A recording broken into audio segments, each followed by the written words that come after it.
Hi hello welcome back. അപ്പം നമ്മളെ നോമ്പും പെരുന്നാളൊക്കെ കഴിഞ്ഞ് ഇനി എല്ലാ ദിവസത്തെ പോലെ തന്നെ രാവിലെ ചായ ഉണ്ടാക്കണം, ഉച്ചക്ക് ചോറുണ്ടാക്കണം, വൈകുന്നേരം ചായ വേണമെങ്കിൽ കുടിക്കാം, രാത്രി ചോറ്. അപ്പം പെരുന്നാളായതുകൊണ്ട് പെരേക്ക് വന്നപ്പം പറഞ്ഞു 2 ദിവസം കഴിഞ്ഞിട്ട് പോവാന്ന്. അപ്പം അങ്ങനെ ഞങ്ങൾ പെരയിൽ നിന്ന് പിന്നെ അമ്മ ഉണ്ടാക്കണ നല്ല ടേസ്റ്റി ആയിട്ടുള്ള ഫുഡും കഴിക്കാമല്ലോ. എപ്പോഴും നമ്മൾ തന്നെ വെച്ചുണ്ടാക്കി കഴിക്കുന്ന ഫുഡിന് നമുക്ക് അത്രയ്ക്ക് ഒരു ടേസ്റ്റ് തോന്നില്ല. പക്ഷെ നമ്മളമ്മമാരുണ്ടാക്കി തരുമ്പോൾ നല്ല ടേസ്റ്റ് അല്ലേ. അപ്പോൾ രാവിലെ ഇഡ്ഡലിയും സാമ്പാറും ആയിരുന്നു കേട്ടോ. അപ്പോൾ ഒരാളുടെ ഇവിടെ തീറ്റ തുടങ്ങിയിട്ടുണ്ട്. പിന്നെ രാവിലെ എണീച്ച് വാതിൽ തുറന്നാൽ മുറ്റം കണ്ടാൽ അതൊന്നും അടിച്ചു വാരിയിട്ടില്ല എന്ന്. പക്ഷെ ഇന്ന് അടിച്ചു വാരിയിട്ടില്ല, ഇന്ന് അടിച്ചു വാരാൻ സമയമാവണുള്ളൂ. ഞാൻ അത് കാണിക്കണ വേണ്ട അടിച്ചു വാരിയിട്ടില്ല, അതുകൊണ്ടാണ് ഇങ്ങനെയൊക്കെ കിടക്കണത്. പിന്നെ മുറ്റം നിറച്ച് മരങ്ങളൊക്കെ ആയതുകൊണ്ട് അടിച്ചു വാരാലും അടിച്ചു വാരാത്ത പോലെയാണ് കേട്ടോ. അപ്പം എൻ്റെ വീട് ഒരു പഴയ ഓടിട്ട വീടാണ്. അപ്പോൾ ഞാൻ നിങ്ങൾക്ക് കാണിച്ചു തരുന്നത് എന്താ വെച്ചാൽ, നമ്മൾ ഫുഡ് ഉണ്ടാക്കണ പാത്രമൊക്കെ കണ്ട് ചിലവർക്ക് തോന്നും എന്താണ് ആ പാത്രം അങ്ങനെയെന്ന്. അപ്പം ഇത്രയും കാലം നമ്മൾ യൂസ് ചെയ്ത പാത്രമാണ്, അല്ലാണ്ട് നമ്മൾ ഓരോ ദിവസം ഓരോരോ ഫുഡ് ഉണ്ടാക്കാൻ പോയിട്ട് ഓരോരോ പാത്രം വാങ്ങിയിട്ട് വരാനൊന്നും പറ്റില്ലല്ലോ. അതുകൊണ്ട് കുറേ കാലപ്പഴക്കമുള്ള പാത്രങ്ങളായിരിക്കും. അപ്പോൾ കുറ്റമൊന്നും പറയണ്ട എന്ന് വെച്ചിട്ടാണ് ഞാനിങ്ങനെ എൻ്റെ വീടും ഇതൊക്കെ കാണിക്കുന്നത്. അപ്പോൾ ഇത്രയും പഴക്കം നമ്മളെ പാത്രത്തിനും ഉണ്ടാവുമല്ലോ.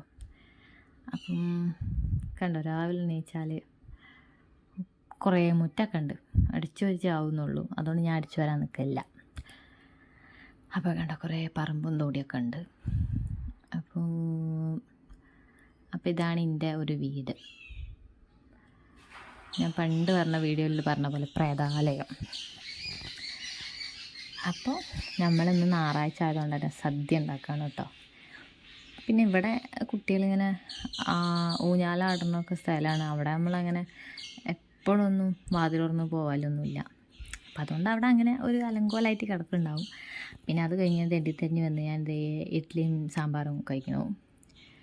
അത് കഴിഞ്ഞിട്ട് പിന്നെ ഇതെന്താ പഠിച്ചോനെ, കിച്ചടിയോ അങ്ങനെ എന്തോ കേട്ടോ, കിച്ചടി ഉണ്ടാക്കുകയാണ് ഉമ്മ. അപ്പോൾ ഈ വെള്ളരിക്കയാണല്ലേ അത്, വെള്ളരിക്ക എടുത്തിട്ട് നന്നായിട്ട് ഇതാക്കും. പിന്നെ എന്താക്കി തേങ്ങ, പച്ചമുളകും തൈരൊക്കെ ഇട്ടിട്ട് നമ്മൾ നന്നായിട്ട് അങ്ങോട്ട് പേസ്റ്റാക്കി അരച്ചെടുക്കുക. അങ്ങനെ അത് നല്ല പേസ്റ്റാക്കി അരച്ചെടുത്ത് കഴിഞ്ഞതിന് ശേഷം കുറച്ച് കടുക് ഇട്ടിട്ട് നമ്മളവിടെ എടുത്ത് വെക്കുക. നമ്മളെ പച്ചക്കറിന്ന് വെള്ളരിക്ക വെന്തിട്ട് നമ്മൾ ജസ്റ്റ് ഒന്ന് അടിച്ചിട്ട് എടുത്താൽ മതി. ഇല്ലെങ്കിൽ ഭയങ്കര കയ്പ്പാവും കേട്ടോ, കാരണം കടുകൊക്കെ ഇടുന്നതുകൊണ്ട്. അപ്പോൾ വെള്ളരിക്ക വെന്തതിന് ശേഷം നമ്മൾ ഈ സാധനം അടിച്ചിട്ട് അയക്ക് ചേർക്കുക. സംഭവം നല്ല ടേസ്റ്റ് ഉണ്ടായിരുന്നു.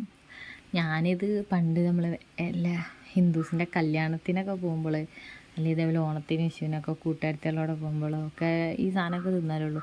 നമ്മൾ വെക്കുമെങ്കിലും സാമ്പാർ, അവിയൽ, രസം, പപ്പടം, ഉപ്പേരി അങ്ങനെയൊക്കെയല്ലേ വെക്കുള്ളൂ. ഇന്ന് ഞങ്ങൾ കുറച്ച് ലാവിഷായിട്ട് അങ്ങോട്ട് വെച്ചു.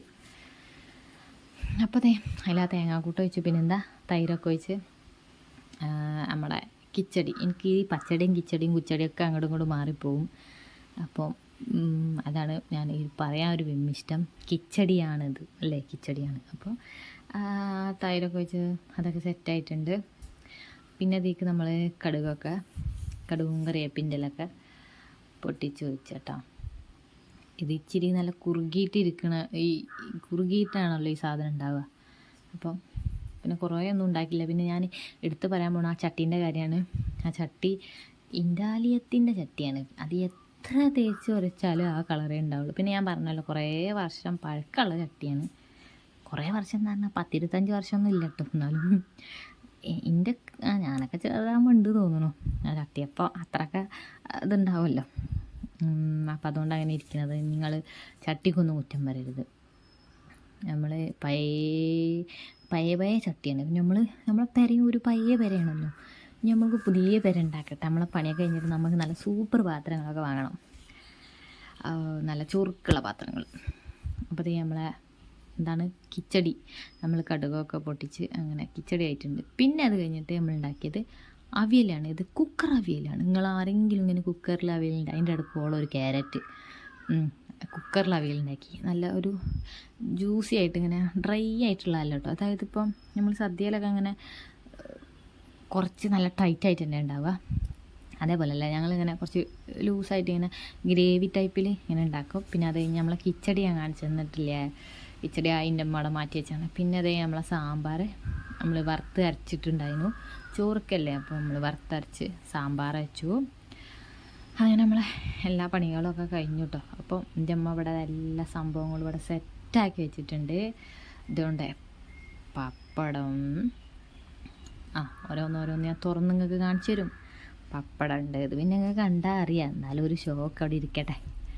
പപ്പടം, പിന്നെ അതെന്താണ്, ഇതാണ് നമ്മളെ രസം നല്ല രസം ഉണ്ടായിരുന്നു, നല്ല എരിവുണ്ടായിരുന്നു. അപ്പം രസം സൂപ്പറായിരുന്നു. പിന്നെ അതെന്താണ്, കേബേജ് ഉപ്പേരി.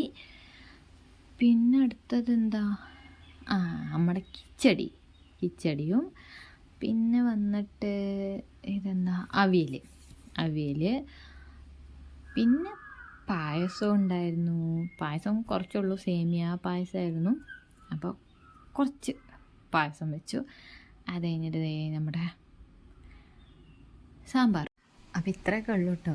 സദ്യ എന്ന് പറഞ്ഞാൽ ഇനിയും കുറേ വിഭവങ്ങളുണ്ട് എന്നറിയാം. പച്ചടി, കിച്ചടി, കുച്ചടി, അങ്ങനെ ഒരുപാട് സംഭവങ്ങളുണ്ട്, കൂട്ടുകറി എന്നൊക്കെ പറഞ്ഞിട്ട്. അപ്പോൾ നമ്മളെ കൊണ്ട് കഴിയുന്നത് നമ്മളുണ്ടാക്കി. അപ്പോൾ അതൊക്കെ കഴിഞ്ഞ് ഞങ്ങളെല്ലാവരും വാഴൻ്റെ ഇലയൊക്കെ എടുത്ത് വാഴൻ്റെ ഇലയിൽ ഫുഡൊക്കെ കഴിച്ചിട്ടുണ്ടായിരുന്നു. നല്ല രസമുണ്ടായിരുന്നു കേട്ടോ. അങ്ങനെ ഞങ്ങളുടെ സദ്യ കഴിപ്പൊക്കെ കഴിഞ്ഞു. അത് കഴിഞ്ഞ് കുറേ കഴിഞ്ഞു, ഫുഡൊക്കെ കഴിഞ്ഞ് കുറച്ചൊക്കെ കഴിഞ്ഞപ്പോൾ ഞാൻ പായസം കുടിച്ചു. എല്ലാവരും ഓരോരോ സമയത്ത് കുടിക്കുന്നു. ഞാൻ ഈ സമയത്ത് കുടിച്ചു. സേമിയ പായസമായിരുന്നു, അടിപൊളി പായസമായിരുന്നു. അല്ലെങ്കിൽ ഉമ്മ ഉണ്ടാക്കിയതെല്ലാം നല്ല ടേസ്റ്റാണല്ലോ. അപ്പോൾ ഇത്ര ഉള്ളൂ കേട്ടോ ഇന്നത്തെ വീഡിയോ ഇഷ്ടമായി നിങ്ങളൊന്ന് ലൈക്ക് അടിച്ച് സബ്സ്ക്രൈബ് ചെയ്ത് സപ്പോർട്ട് ചെയ്യാനൊന്നും മറക്കരുത്. അപ്പോൾ നാളത്തെ വീഡിയോ ആയിട്ട് വരുന്നവരെ ടാറ്റാ, ബൈ, സീ യു.